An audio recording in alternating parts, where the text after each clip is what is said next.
نحمده ونصلي على رسول الكريم أما بعد أعوذ بالله من الشيطان الرجيم بسم الله الرحمن الرحيم إنا أعطيناك الكوثر فصل لربك وانحر إن شانئك هو الأبتر صدق الله ذہن میں آیا کہ آج حضرات حسنین کی کچھ باتیں سنا دی جائیں. تاریخی چیز ہے. تاریخ کے دن کوئی واقعہ ہوا رہتا ہے تو زیادہ عبرتناک بھی ہوتا ہے اور مؤثر بھی ہوتا ہے. تو مجھے تو نہیں کبھی ذہن میں آیا تھا. مولوی فاروق ہیں جو اب ساؤتھ افریقہ میں جو انگریزی میں ترجمہ کرتے ہیں, انہوں نے بس وہی لکھا کہ مولانا مجھے عاشورہ کے دن بیان کرنا تھا تو میں نے حضرات حسنین کا ذکر اسی سے پڑھ کے سنا دیا. مجھے اچھا بتلا دیا بھائی, تو میں بھی یہی کرتا ہوں. لیکن حضرات حسنین سے پہلے حضرت فاطمہ رضی اللہ تعالیٰ عنہ کا ذکر بھی میں کرتا ہوں. بہت ہی مؤثر اور بہت ہی عبرتناک, نصیحت آمیز سب کچھ ہے. فرماتے ہیں سیدہ حضرت فاطمہ الزہرا رضی اللہ تعالیٰ عنہ. فاطمہ نام آپ حضور اکرم صلی اللہ علیہ وسلم کی چوتھی اور سب سے چھوٹی صاحبزادی ہیں. چوتھی اور سب سے چھوٹی صاحبزادی. الاصابہ میں لکھا ہے کہ حضرت فاطمہ رضی اللہ تعالیٰ عنہ کی ولادت حضور اقدس صلی اللہ علیہ وسلم کی عمر شریف کے 41ویں سال ہوئی تھی. 41 سال.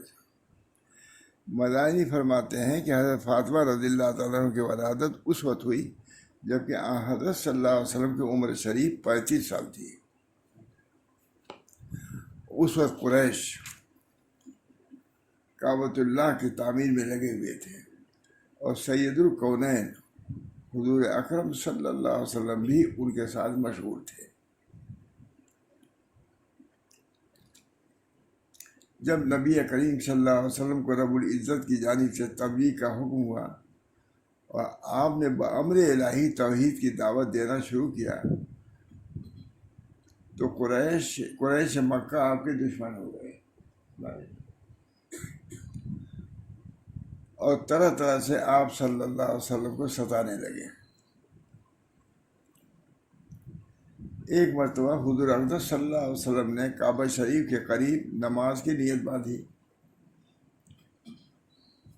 وہیں قریش مجلس میں بیٹھے ہوئے تھے کہ ان میں سے ایک بدبخت نے حاضرین مجلس سے کہا کہ بولو, تم میں سے کون اس کام کو کر سکتا ہے کہ فلاں خاندان نے جو اونٹ ذبح کیا ہے اس کی اوجھڑی اور خون اور لید لے آئے اور پھر جب یہ سجدے میں جائیں تو ان کے کندھوں کے درمیان رکھ دے.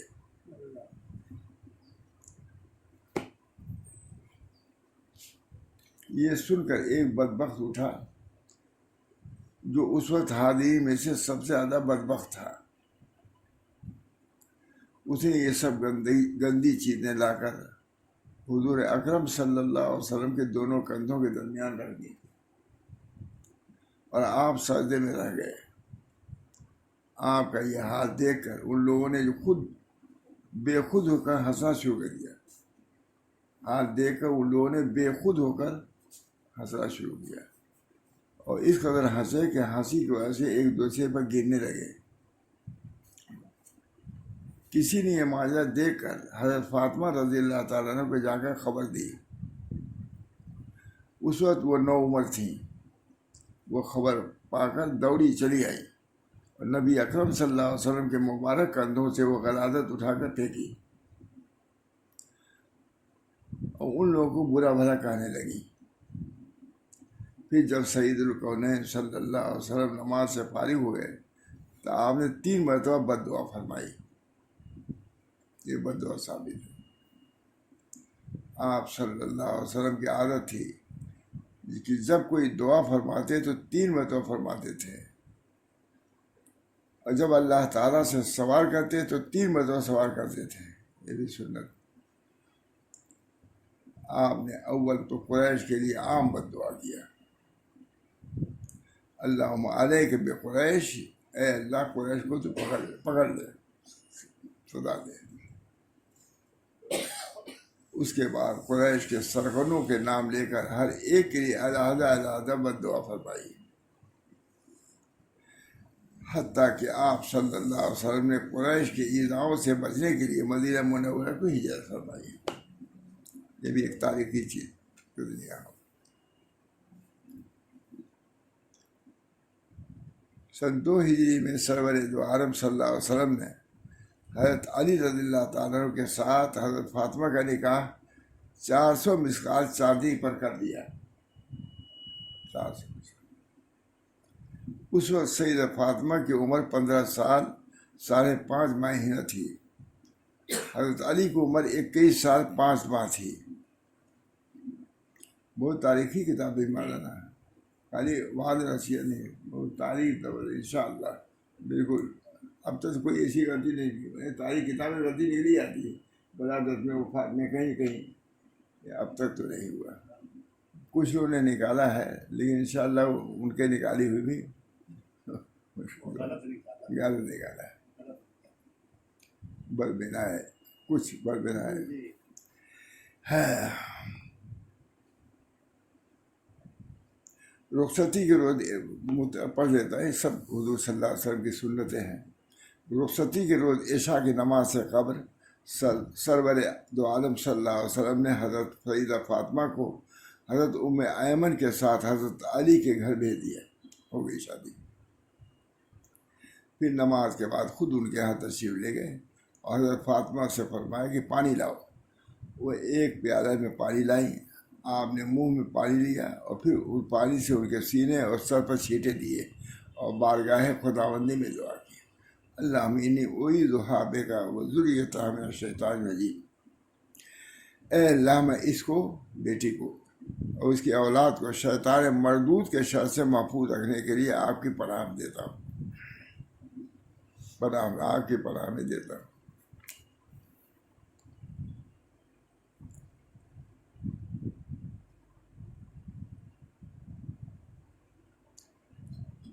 حضور اقدس صلی اللہ علیہ وسلم کے مشہور خادم حضرت انس نے بھی حضرت سیدنا علی اور سیدنا فاطمہ کے نکاح کی تفصیل نقل کی ہے۔ وہ فرماتے ہیں کہ حضرت صلی اللہ علیہ وسلم نے مجھ سے فرمایا کہ جاؤ ابو بکر، عمر، عثمان، عبد الرحمن، چند انصار رضوان اللہ علیہم اجمعین کو بلا لاؤ۔ چنانچہ میں بلا لایا۔ جب یہ حضرات حاضر ہو گئے اور اپنی اپنی جگہ بیٹھ گئے تو حضرت صلی اللہ علیہ وسلم نے نکاح کا خطبہ پڑھا اور اس کے بعد فرمایا کہ اللہ نے مجھے حکم دیا ہے کہ علی کے ساتھ فاطمہ کا نکاح کر دوں، تم لوگ گواہ ہو جاؤ۔ میں نے 400 مسقال چاندی مہر میں مقرر کر کے حضرت علی کے ساتھ حضرت سیدہ فاطمہ کا نکاح کر دیا۔ اگر حضرت علی اس پر راضی ہوں، اگر اس وقت حضرت علی رضی اللہ عنہ موجود نہ تھے۔ بعض روایتوں میں 500 درہم بھی آیا ہے۔ اس کے بعد حضرت صلی اللہ علیہ وسلم نے ایک طبق میں کچھ کھجوریں چھہارے منگائے اور حاضرین سے فرمایا کہ جس کے ہاتھ چھہارے پڑے لے لے۔ چنانچہ حاضرین نے ایسا ہی کیا۔ پھر اسی وقت حضرت علی پہنچ گئے، ان کو حضرت صلی اللہ علیہ وسلم نے دیکھ مسکرائے، فرمایا بے شک اللہ تعالیٰ نے مجھے حکم دیا ہے کہ میں تمہارے ساتھ فاطمہ کا نکاح 400 مسقال چاندی پر مقرر کر دوں بعد میں، کیا تم اس پر راضی ہو؟ انہوں نے عرض کیا میں راضی ہوں یا رسول اللہ۔ جب حضرت علی نے رضامندی ظاہر کر دی تو حضرت صلی اللہ علیہ وسلم نے دعا دیتے ہوئے فرمایا جمع اللہ بینکما